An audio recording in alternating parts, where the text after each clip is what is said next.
समाजातील विविधता या धड्याचा आता आपण अभ्यास करणार आहोत. चला आता आपण सुरुवातीला थोडी प्रस्तावना आणि त्याच्यामधल्या विविधता हीच आपली ताकद ह्याच्यावरती आता आपण थोडस स्पष्टीकरण करू.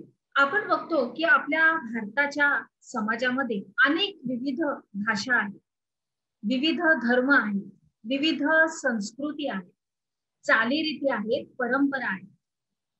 आणि हे सगळं जे आहे म्हणजे काय काय सांगा, म्हणजे धर्म, भाषा, संस्कृती, चालीरीती, परंपरा, हे सगळं जे आहे, ही विविधता जी आहे आपल्या भारतामध्ये, हे आपलं एक सांस्कृतिक वैभव आहे. तसंच आता आपण भाषेमध्ये बघितलं तर आपल्याकडे मराठी भाषा आहे, कन्नड भाषा आहे, तेलुगू, बंगाली, हिंदी, गुजराती, उर्दू, बापरे बापरे किती भाषा आहेत बघा. आणि अशा अनेक भाषा बोलणारे हे लोक आपल्या आजूबाजूला नेहमीच असतात, बरोबर. आपण एकाच प्रांतामध्ये असं जरी राहिलो तरी ह्या सगळ्या विविध भाषा आपल्याला आजूबाजूला ऐकायला भेटतात. आता खाली जर बघितलं तर आपल्या प्रकल्पामध्ये आपण चित्र बघतो वेगवेगळ्या धर्माची. मग तिथं पंजाबी आहे, त्याच्यानंतर पारशी आहे, त्याच्यानंतर आपलं उत्तर प्रदेशातले आहे, दक्षिण प्रदेशामधले आहे. म्हणजे विविध प्रकारचे पोशाख हे सुद्धा त्याच्यामध्ये सामील आहे आणि त्याची चित्र आपण खाली बघतो.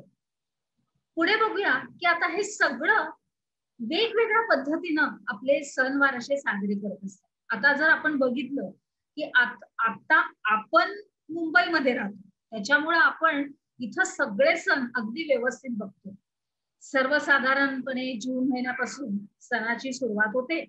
तर सुरुवातीला येतो गणपती, त्याच्यानंतर मग दसरा, दिवाळी, मग त्याच्यानंतर दिवाळी झाल्यानंतर मग नाताळ, मग त्याच्यानंतर रमजानी, मग त्याच्यानंतर त्याच्यामध्येच आपण बघतो बैसाखी पण येते. त्याच्यानंतर पारशी लोकांचा नवीन वर्ष दिन येतो. म्हणजे हे सगळं सगळी लोक जी आपल्याकडे जी संस्कृती आहे त्या संस्कृतीप्रमाणे आपले सण हे वेगवेगळ्या पद्धतीनं आपापल्या पूर्णपणे धर्माप्रमाणे व्यवस्थित साजरे. मग त्यांच्या पूजा जी आहे आणि उपासनेच्या चालरीती आहेत त्या वेगवेगळ्या. कारण आपण जर बघितलं तर आपल्याकडे वेगवेगळे धर्म आहेत. मग त्या धर्मामध्ये आपल्याला आपण बघतो की हिंदू पण आहे, ख्रिस्ती पण आहे, मुस्लिम आहे, त्याच्यानंतर पारशी आहेत, नंतर शीख आहे. तर आपण बघितलं की जे हिंदू लोक असतात ते आपण बघितलं की त्याच्यामध्ये गणपती साजरा करतात, दिवाळी साजरी करतात. ख्रिस्ती लोक नाताळ साजरा करतात, त्याच्यानंतर ख्रिस्ताचा पुनरुत्थानाचा दिवस साजरा करतात. त्याच्यानंतर शीख लोक बैसाखी साजरी करतात.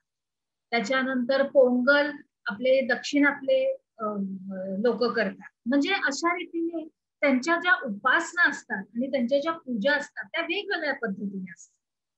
आणि मग असा हा आपल्या देशाला हा विविध ऐतिहासिक असा वारसा असलेला प्रदेश हा आपल्या देशामध्येच आहे. कारण आपल्या देशामध्ये ह्या विविध भाषा आहेत, विविध धर्म दिसतात, विविध पोशाख दिसतात आणि संपूर्णपणे संस्कृतीचं अगदी पूर्णपणे चित्र आपल्याला आपल्या भारत देशामध्ये दिसतं. आता हे विविध समूह जे आहेत हे वर्षानुवर्ष एकत्र राहतात आणि त्याच्यामुळंच आता हे विविध समूह वर्षानुवर्ष एकत्र राहत असल्यामुळं त्यांच्यामध्ये एक एकतेची भावना निर्माण झाली. बरोबर आले लक्षात? आता एकतेमध्ये म्हणजे कसं, तर सगळी लोक एकत्र ठिकाणीच राहतात, म्हणजे एकाच घरात नाही राहत. पण आपण आजूबाजूला आपण बघतो की आपले काही आजूबाजूला असतात, शेजारी असतात, आपल्या वर्गामध्ये काही वेगळ्या धर्माचे आपले विद्यार्थी मित्र असतात, त्याच्याप्रमाणे. पण असं आहे की आपण वर्षानुवर्ष एकत्र राहतो, एकत्र आपला एकमेकांशी संबंध येतो. काय शेजाऱ्याला आपल्या दुखलं खुपलं तर आपण जातो, त्यांना काय आजारी वगैरे असतील तर आपण त्यांची सेवा शुश्रूषा करतो, आपण डॉक्टरला बोलवतो. म्हणजे एका अर्थी आपण ह्या समाजात राहिल्यामुळं आणि विविध जरी आपल्या भाषा असल्या, विविध आपले धर्म असले, विविध आपले पोशाख असले, तरी सुद्धा आपण एकत्र राहतो. आणि त्याच्यामुळे काय होतं की आपल्यामध्ये आपल्यापणच आपल्या मनामध्ये एक एकतेची भावना निर्माण. आल्या लक्षात इथपर्यंत? पुढे जाऊया चला. आता आता ही विविधता आपल्या भारत देशामध्ये, आणि हीच विविधता आपली कशी ताकद आहे हे आता आपण अभ्यास करणार.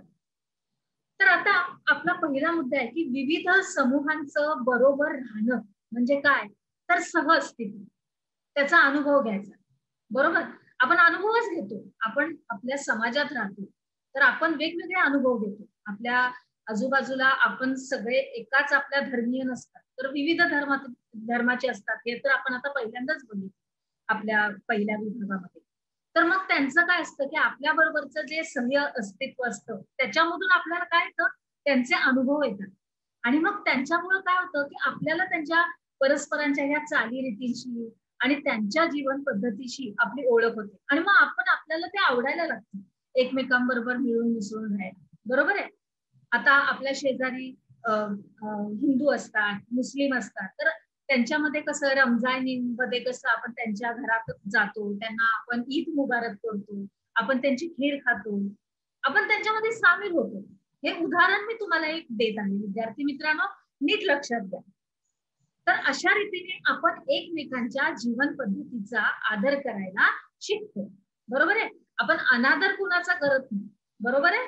तर अशा रीतीने आपण मग ते लोक पण आपल्या मुस्लिम लोक पण हिंदू लोकांमध्ये सामील होतात. जसं की दिवाळी असते, गणपती असतो, त्याच्यामध्ये तेही सामील होतात.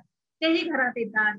जे काही गोडधोड पदार्थ ह्यांच्या घरात असतात ते लोक पण त्याचा आस्वाद घेतात आणि त्यांच्यामध्ये सामील होऊन एकोप्याने राहतात. अशा रीतीने आपली ही विविधता आपली ताकद बनते.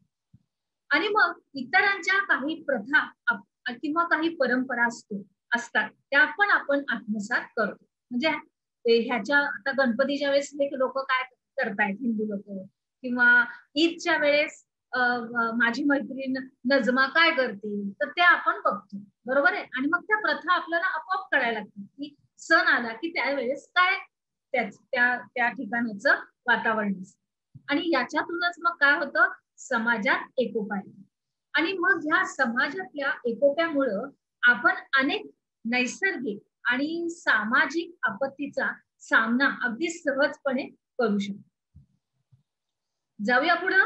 आलं लक्षात? चला. आता आपण काय शिकलो ह्याच्यामध्ये मी तुम्हाला काही प्रश्न काढले की भारतीय समाजातील एकता ही कशातून दिसून येते, त्याच्यानंतर समाजात एकोपा हा कसा येतो, त्याच्यानंतर सहअस्तित्व म्हणजे काय, आणि आपण एकमेकांच्या जीवन पद्धतीचा आदर हा कसा शिकतो.